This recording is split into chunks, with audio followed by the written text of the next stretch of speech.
Coming up next, concerns about a local EMS service and why it might shut down soon. So if it disappears, then, the next closest place is probably further yet. So, yes, we're very concerned. Plus, the fight to kill these dangerous bugs. It grows this sooty mold, this black sooty mold, and it's really hard to get off. So it's a real nuisance for homeowners. See how Penn State researchers are front and center in making progress in the battle. And the secret revealed. The Nittany Lion shows the world who the person behind the mask really is. The Center County Report starts now.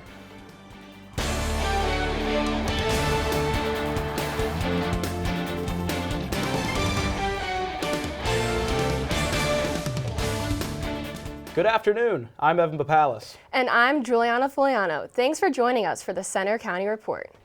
Our top story, a local EMS service is fighting for survival. It serves about half a dozen townships in our area, but a severe staffing shortage may lead to a permanent shutdown. A critical staffing shortage could soon mean the end of the line for Port Matilda's EMS service. Last month, it notified the municipalities in its service area that it plans to shut down.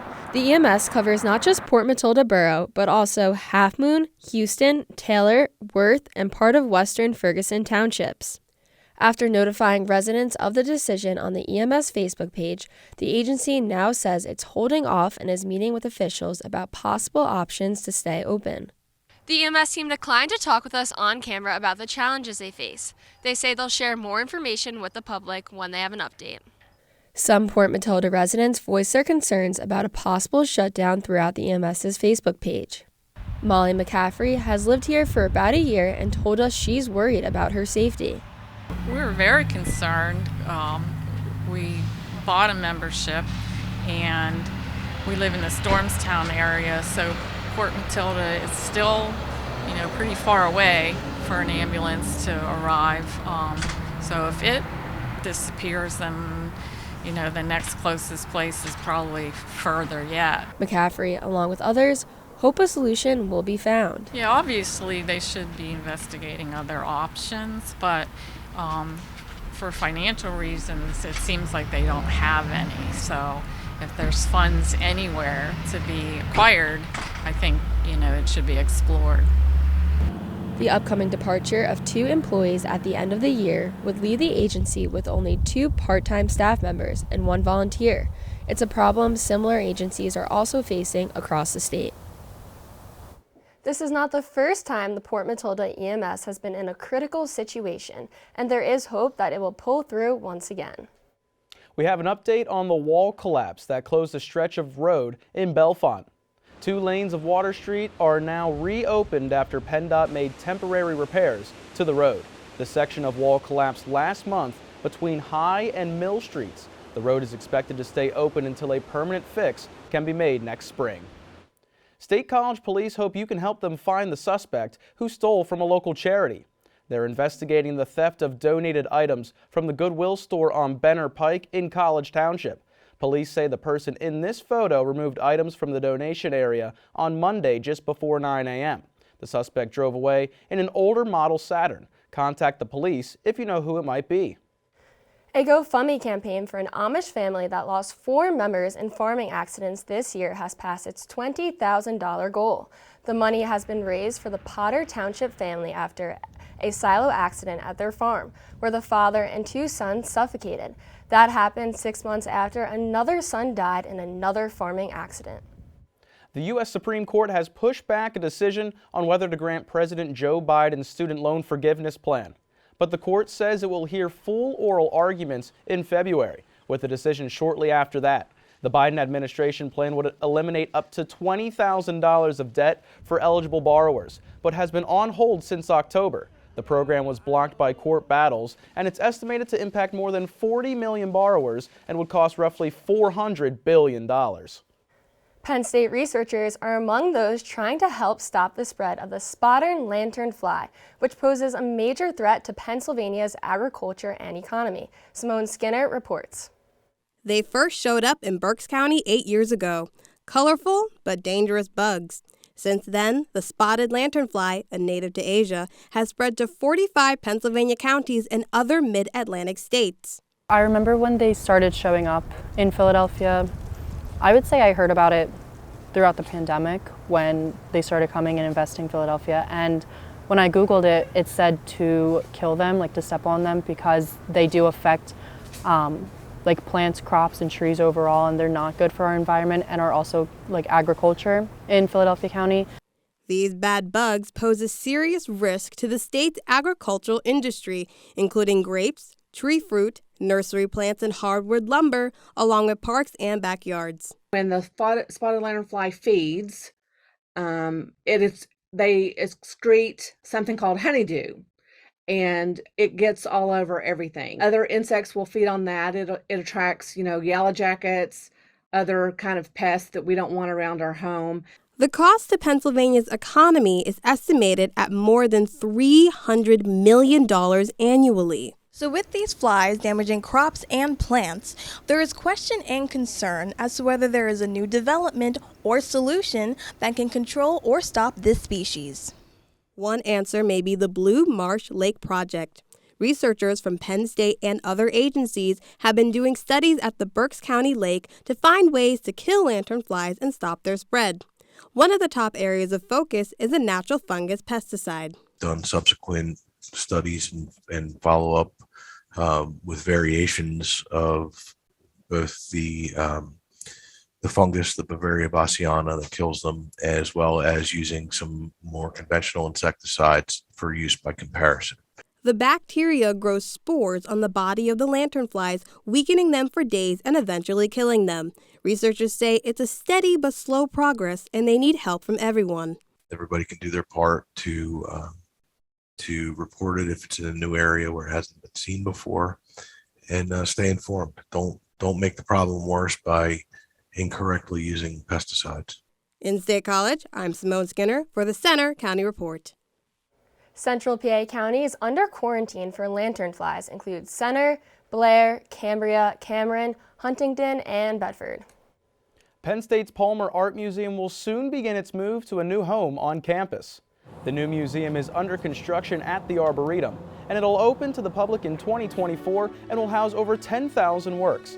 Preparations are underway for a phased moving process beginning soon. The new home will be almost 2 times the amount of exhibition space than the current museum, which currently has the largest collection of art between Philadelphia and Pittsburgh.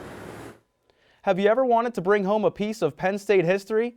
Penn State's Lion Surplus is offering just that, selling items from Penn State's 91-year-old hotel, the Nittany Lion Inn. Reporter Madison Miller is live in University Park with more. Madison? Thanks, Evan. I'm here at Penn State's Nittany Lion Inn, which was the university's oldest hotel and a popular destination for visitors and alumni alike. The university is currently in the process of selling the hotel to the Scholar Hotel Group. The Nittany Lion Inn opened in 1931 when guests paid only $3.50 a night for a room, according to the Center County Historical Society. The Nittany Lion Inn has not operated as a hotel since 2020, and in that time, it was used as a residence hall and a classroom facility during the COVID-19 pandemic. Notable guests that have visited the inn included President Eisenhower, Eleanor Roosevelt, Martin Luther King Jr., and Billy Joel. The hotel will remain closed until the new owner reopens it.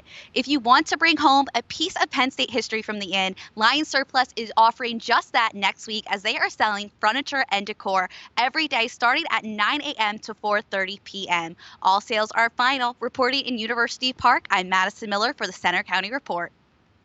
Thanks, Madison. Still to come on the Center County Report. Will the cold weather continue this weekend? We check the 7-day forecast. Plus, flu season is here and we have the new numbers on where Pennsylvania stands. Also coming up, new information on a popular pizzeria after the health department shut it down for 2 weeks.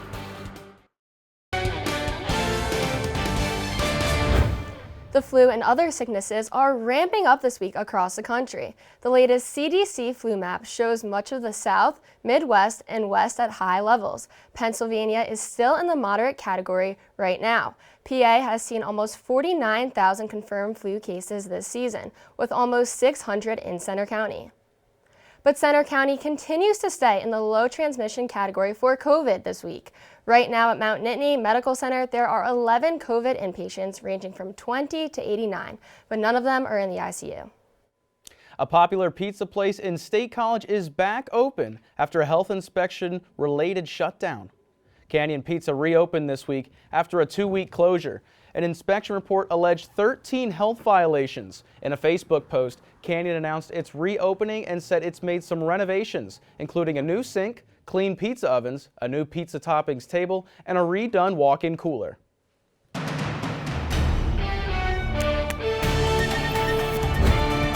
Looking like a beautiful day over Beaver Stadium, but it is cold outside, and that's because meteorological winter actually started yesterday as we moved into December, and temperatures are for sure feeling like it. It's 36 degrees right now, but it feels like 29 due to the slight winds coming out of the south at 8 miles per hour. And across the state, that's pretty much the case. You can see it's a little warmer up towards Erie. They're sitting at 39, and towards Philly, they're sitting at 42 degrees. But with these wind chills that I was talking about a little bit earlier, you can see it's still very chilly outside, so you better be sure to bundle up if you're walking to class, lunch, or work. You can see up towards Bradford, it's 27 degrees. Pittsburgh, not as chilly, 36, and then Philadelphia sitting at 38 degrees currently for today. Wind chill, I'm sorry, it feels like 36 degrees. And radar and satellite, good news, there's no rain in sight for us currently, but that is not the case as we move into the overnight hours and tomorrow. There are some lake effect precipitations up towards the northwestern counties, but nothing significant and nothing like what we've experienced lake effect wise up towards Buffalo the past few weeks. And then moving out, the front that's going to bring us the rain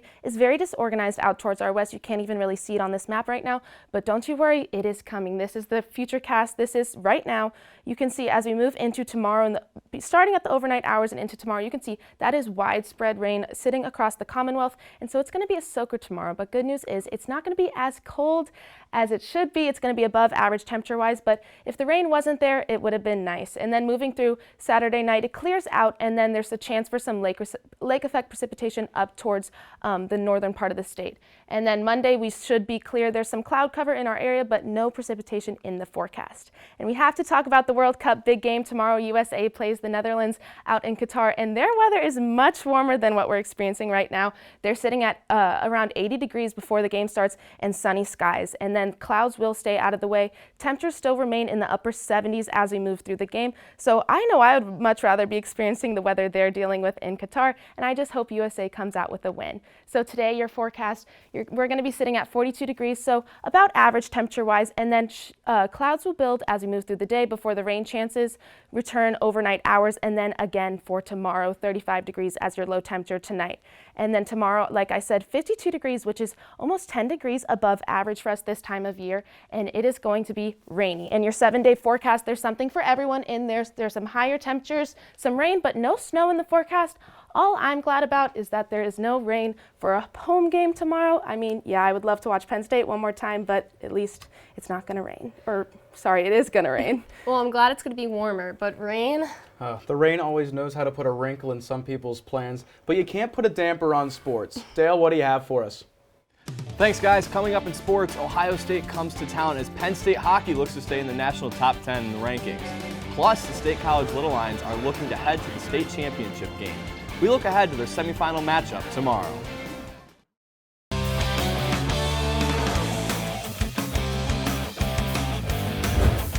I'm Dale Ostrander with sports. While Penn State football awaits its bowl game destination, the State High Little Lions continue their playoff run.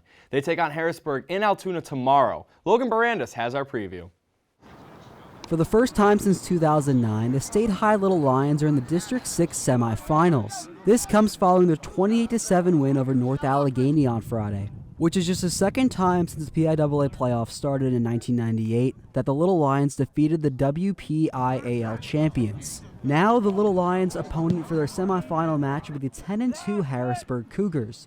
These two schools met in mid-October, where State High went on the road to defeat the Cougars 20-6. That score looked a lot different last season, however, as Harrisburg defeated State High 15-13 in the regular season. But State High flipped the script in the playoffs, winning 16-13 to knock out the Cougars and survive and advance in the playoffs. As for the approach for the Little Lions playoff run, head coach Matt Lentell called on a phrase used by another coach in the State College area.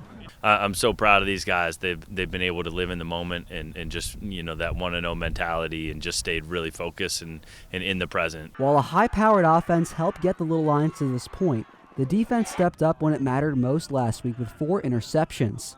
Cooper Brushwood corralled 2 of those picks and agreed that those were key takeaways in a close game.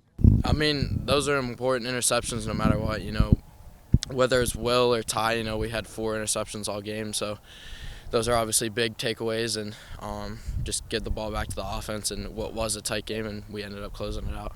No matter what, the Little Lions will need both sides of the ball to make plays against a Harrisburg team that they're all too familiar with. There's a great respect between our programs. Coach Calvin does a great job down there, and their kids play hard, and they're always prepared. So it's tough beating a team twice, but we're going to go give it our best shot, and these kids will be prepared and ready to roll. I'm Logan Barandis for the Center County Report.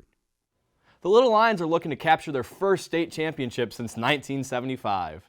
Only 2 District 6 football teams remain in the state football semifinals, with both having state title aspirations. As we just told you, the 13-0 Little Lions take on the 10-2 Harrisburg Cougars tomorrow afternoon in Altoona. The game is a rematch from earlier in the regular season where State High won 20-6. In the other game, the 12-2 Central Dragons match up against the 10-2 Bell Vernon Leopards. Tonight, we'll bring you coverage of both games this weekend from our website, commedia.psu.edu, and our YouTube. High school basketball season is getting underway. The State High boys teams begin their season tonight. Austin Groff takes a look. It's the start of December, which means the beginning of basketball season. State High head coach Brian Shawley has the Little Lions ready to go. I'm just excited for these guys to have the opportunity to have a great year. I mean, we have a lot of guys who have a lot of experience and have played a lot of minutes at different levels, and I'm just excited for what I think is a really tight-knit group to go out and have a lot of fun chasing something special. The State High Little Lions are looking to defend last year's district title as they return all but 1 player from a season ago. There's a lot of institutional knowledge about, again, what wins and what gets you beat. And it allows us as a coaching staff to challenge them to be leaders because they've all been there and have a sense of what it takes and what they need to be doing, and they can hold themselves and each other accountable, and it allows the coaches to kind of step away and let them take the wheel. Seniors Braden Shrewsbury and Ryan Perks agree that the returning experience is vital for the team. Definitely a late game situation. I feel like we had a lot of games in the bag and we lost them late, or we had too many turnovers late game or didn't block out. I feel like we know what we need to do late game and just playing with more poise throughout the whole game. I mean, everyone on the team, basically, they're like all my best friends. So, I mean, it means a lot. So, like the wins, the losses, everything, we do it together. State High hopes to bring back another district title and make a potential run in the state playoffs. In State College, I'm Austin Groff for the Center County Report. Their first game of the season is at home tonight against Bishop Shanahan, tipping off at 7. The women's volleyball NCAA tournament begins tonight, and Penn State will host the first 2 rounds at Rec Hall. The 4th-seeded Nittany Lions are 24-7 this season. They face UMBC tonight. The AVCA coaches poll ranked Penn State number 11 in the country. The Blue and White will now try to win their first national title since 2014. Let's shift to the ice. Penn State men's hockey welcomes Ohio State in for a 2-game series starting tonight. It's the first time the Nittany Lions and Buckeyes are meeting since Penn State beat them in the Big Ten quarterfinals last season. Penn State comes into the weekend ranked number 6 in the country, while the Buckeyes are sitting at number 17. Puck drop is scheduled for 7 o'clock, and the annual Teddy Bear Toss game is tomorrow with a 5:30 p.m. start. The Penn State women's basketball team is hoping to rebound from their first loss of the season. The Lions took on Virginia on Wednesday in a battle of 2 undefeated teams. McKenna Marisa led Penn State with 16 points, but the Cavaliers won 89-68. The loss ends Penn State's streak of 14 straight home non-conference wins. The team hits the hardwood tomorrow at Minnesota for the Big Ten opener at 8:30 p.m. That's all for sports. Now back to you guys at the anchor desk. Thanks, Dale. Coming up next, Senior Day at the final Penn State home game gave the fans a much-anticipated reveal of a beloved mascot. See who the Nittany Lion really is. He's the face of Penn State sports, the Nittany Lion mascot. But who's the man behind the mask? The Lion revealed his identity at the last home football game, and reporter Andrea Snody had a chance to meet him. The secret identity of the Nittany Lion mascot is a decades-long Penn State tradition. The current mascot revealed himself Saturday at the last home football game removing the Nittany Lion head he'd been wearing the past 3 years. My name is Michael McDermott, and I am the 53rd Penn State Nittany Lion mascot. Balancing the role as the school's mascot on top of being a student, Army ROTC cadet, and an active member of the Pennsylvania National Guard was hard work and came with serious responsibility, yet great reward. Cadet Michael McDermott. Thank you. Thank you, Big Hobbit. Thank you. HRC. Being in ROTC makes it so that the days are really long because I'll have PT at 5:30 in the morning, and then all of a sudden I have a basketball game later that night at 9:30 at night. The Nittany Lion mascot can be found anywhere around campus, whether it be Beaver Stadium, the Bryce Jordan Center, or the Berkey Creamery. McDermott attends hundreds of events on campus each week, from sports to thon events, and he can even be seen in local advertisements. For most people, when you would look at his schedule, you'd think that it was impossible to be able to handle it all, and he's able to handle it all. Being Mike Man this last year and being able to experience like all the away games and team arrivals and all the tailgates and pep rallies we do with him up there with me, even though like the whole time I knew he was in the suit, like knowing Mike was next to me while I was talking in front of 100,000 people just like made me feel more confident in myself. That's the best part about not being known, is it's not me. It's Penn State when you see the Lions. So this is single-handedly the best thing that I've ever done in my life. McDermott will remain in his role as the mascot until Thon 2023 in February. From then on, a new student will put on the suit, swear to secrecy, and take on the role as the symbol of our best. Reporting in Center County for the Center County Report, I'm Andrea Snowdy. Auditions to become the next Nittany Lion mascot will be held Monday. For those interested, you'll probably want to get started practicing those one-armed push-ups. Well, I guess it's time to start practicing for myself. I believe in you, Evan. Well, that's all we have for today's newscast. We hope you'll join us Tuesday for our next local news update. But you can follow us anytime for breaking news and watch our stories on our Center County Report social media. You'll find us on Twitter, Facebook, Instagram, YouTube, and our website. Have a great afternoon.